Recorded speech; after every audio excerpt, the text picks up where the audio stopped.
कक्षा 10 विज्ञान पाठ 2 अम्ल क्षारक एवं लवण। विनय सर। इस वीडियो में हम सभी अम्लों में क्या समानता है, सभी क्षारकों में क्या समानता होती है, क्षार किसे कहते हैं, अंतर पढ़ेंगे। प्रबल अम्ल, दुर्बल अम्ल, प्रबल क्षारक, दुर्बल क्षारक। और एक वैज्ञानिक कारण पढ़ेंगे। हमेशा ही पानी में अम्ल को मिलाना चाहिए। सबसे पहला प्रश्न, सभी अम्लों में क्या समानता है।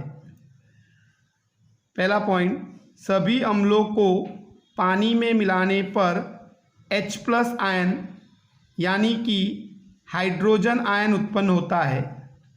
उदाहरण, HCl को पानी में मिलाने पर H+ आयन और Cl- आयन उत्पन्न होता है।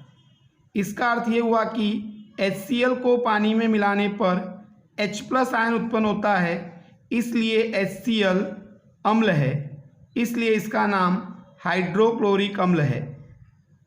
दूसरा उदाहरण, H2SO4 को पानी में मिलाने पर H+ और SO4- आयन उत्पन्न होता है। इसका अर्थ ये हुआ कि H2SO4 को पानी में मिलाने पर H+ आयन उत्पन्न होता है, इसलिए H2SO4 अम्ल है, इसलिए इसका नाम सल्फ्यूरिक अम्ल है। दूसरा प्रश्न, सभी क्षारकों में क्या समानता होती है। पहला पॉइंट, सभी क्षारकों को पानी में मिलाने पर OH- आयन यानी कि हाइड्रोक्साइड आयन उत्पन्न होता है। उदाहरण, KOH को पानी में मिलाने पर K+ और OH- आयन उत्पन्न होता है। इसका अर्थ ये हुआ कि KOH को पानी में मिलाने पर OH- आयन उत्पन्न होता है, इसलिए KOH क्षारक है, इसलिए इसका नाम है पोटेशियम हाइड्रोक्साइड। दूसरा उदाहरण, NaOH को पानी में मिलाने पर Na+ और OH- आयन उत्पन्न होता है। इसका अर्थ ये हुआ कि NaOH को पानी में मिलाने पर OH- आयन उत्पन्न होता है, इसलिए NaOH क्षारक है, इसलिए इसका नाम है सोडियम हाइड्रोक्साइड। क्वेश्चन नंबर 3, क्षार किसे कहते हैं। पहला पॉइंट, सभी क्षारक जल में घुलनशील नहीं होते, परंतु जो क्षारक जल में घुलनशील होते हैं उसे क्षार कहते हैं। इसका अर्थ ये हुआ कि सभी क्षारक पानी में घुलते नहीं हैं, लेकिन जो क्षारक पानी में घुल जाता है उसे क्षार कहते हैं। यहाँ पर कुछ क्षारक के सूत्र हैं। ये सभी क्षारक पानी में घुल जाते हैं, इसलिए इन्हें क्षार कहते हैं। NaOH, KOH, Ca कोष्टक में OH ट्वाइस, NH4OH, ये सभी क्षारक हैं, लेकिन ये पानी में घुल जाने के कारण इन्हें क्षार कहते हैं। दूसरा पॉइंट, सभी क्षार क्षारक होते हैं, परंतु सभी क्षारक क्षार नहीं होते। ये सभी क्षार हैं, लेकिन ये क्षार तो हैं ही, लेकिन ये क्षारक भी हैं। जबकि यहाँ पर ये क्षारक हैं, FeOH ट्वाइस, CuOH ट्वाइस, तो ये क्षारक तो हैं, लेकिन ये क्षार नहीं है, क्योंकि ये क्षारक पानी में घुलते नहीं हैं, इसलिए ये क्षार नहीं है। तो इसका अर्थ ये हुआ कि सभी क्षार क्षारक होते हैं, परंतु सभी क्षारक क्षार नहीं होते। क्वेश्चन नंबर 4, अंतर लिखो। पहला अंतर पढ़ेंगे, प्रबल अम्ल और दुर्बल अम्ल। प्रबल अम्ल में पहला पॉइंट, जिस अम्ल को पानी में मिलाने पर उसका संपूर्ण आयनीकरण हो अथवा अधिक संख्या में H+ आयन उत्पन्न हो तो उसे प्रबल अम्ल कहते हैं।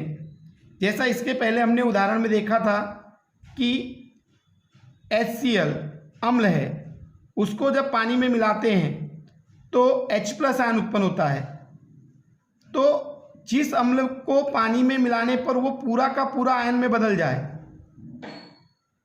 अथवा अधिक संख्या में H+ आयन उत्पन्न करे तो उसे हम प्रबल अम्ल कहते हैं। दुर्बल अम्ल में पहला पॉइंट, जिस अम्ल को पानी में मिलाने पर उसका अपूर्ण आयनीकरण हो अथवा कम संख्या में H+ आयन उत्पन्न हो तो उसे दुर्बल अम्ल कहते हैं।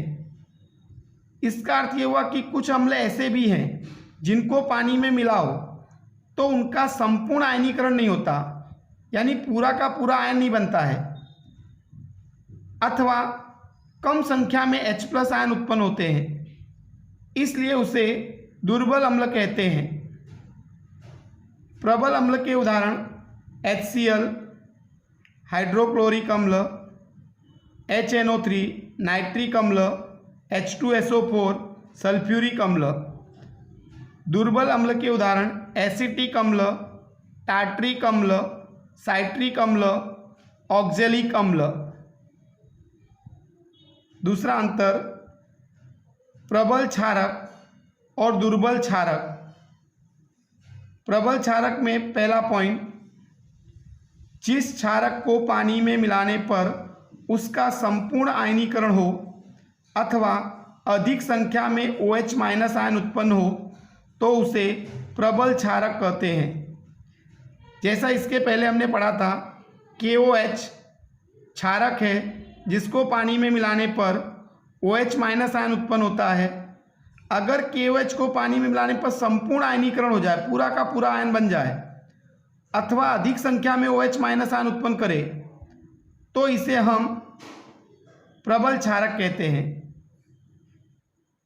दुर्बल क्षारक में पहला पॉइंट, जिस क्षारक को पानी में मिलाने पर उसका अपूर्ण आयनीकरण हो अथवा कम संख्या में OH- आयन उत्पन्न हो तो उसे दुर्बल क्षारक कहते हैं। इसका अर्थ ये हुआ कि जिस क्षारक को पानी में मिलाओ और उसका अपूर्ण आयनीकरण हो, यानी कि पूरा का पूरा आयन ना बने अथवा कम संख्या में OH- आयन उत्पन्न हो तो उसे दुर्बल क्षारक कहते हैं। प्रबल क्षारक के उदाहरण NaOH और KOH, सोडियम हाइड्रोक्साइड और पोटेशियम हाइड्रोक्साइड। दुर्बल क्षारक के उदाहरण Ca कोष्टक में OH2, calcium hydroxide, NH4OH, ammonium hydroxide. Question number 5, वैज्ञानिक कारण दीजिए। हमेशा ही पानी में अम्ल को मिलाना चाहिए, कारण कि जल में अम्ल मिलाने की प्रक्रिया ऊष्माक्षेपी होती है, यानी ऊष्मा उत्पन्न होती है।